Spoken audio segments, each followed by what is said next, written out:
सासू माँ की आदत। नेहा के सास की एक जबरदस्त बुरी आदत थी, उन्हें किसी पर भी कोई टीका टिप्पणी करनी होती थी तो किसी और के नाम का सहारा लेकर के अपने दिल की कहती थीं। मतलब किसी अन्य का नाम जोड़कर अपने दिल की भड़ास निकाल डालती थीं। वो सुना भी देती थी और नाम किसी और का आता था, जैसे फलाने तुझे बातूनी बोल रहे थे या वो पड़ोसन तुझे कामचोर कह रही थी इत्यादि। नेहा के पतिदेव अनूप खानदान में श्रवण कुमार के नाम से प्रसिद्ध थे। वे अक्सर मां को तीर्थ कराते रहते थे। इस कड़ी में एक बार अनूप मां को हरिद्वार घुमाने के लिए अपने पास ले आए। नेहा भी नौकरी करती थी तो वो सुबह जल्दी जल्दी उठकर घर के सारे काम निपटाती। नाश्ता और खाना बनाने के बाद उसे खुद के लिए ही जरा सा भी समय नहीं बचता था। मात्र 10 मिनट में नहाकर तैयार होकर भगवान के सामने हाथ जोड़कर 2 निवाला मुंह में ठूंसकर उसे ऑफिस जाना होता था। ऐसे में वह नहाकर सिर्फ अंतः वस्त्र धो पाती थी, बाकी कपड़े सप्ताहांत में धुलने के लिए मशीन में डाल देती थी। घर में वॉशिंग मशीन भी सेमी ऑटोमेटिक थी तो रोज के कपड़े धोने का समय नहीं होता था उसके पास। जल्दबाजी में नेहा कभी कभी अपने धुले अंतः वस्त्र स्नानागार में ही छोड़ जाती थी।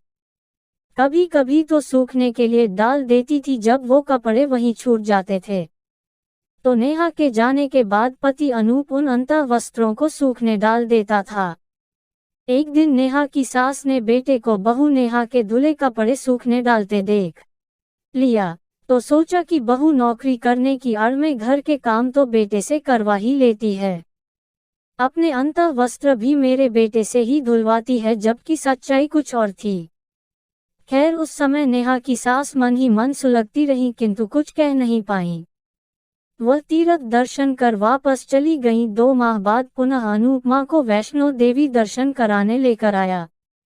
अब तक Neha fully automatic washing machine भी खरीद चुकी थी, पर पिछली बार की बेटे की कपड़े धोने की बात सासू मां को याद थी।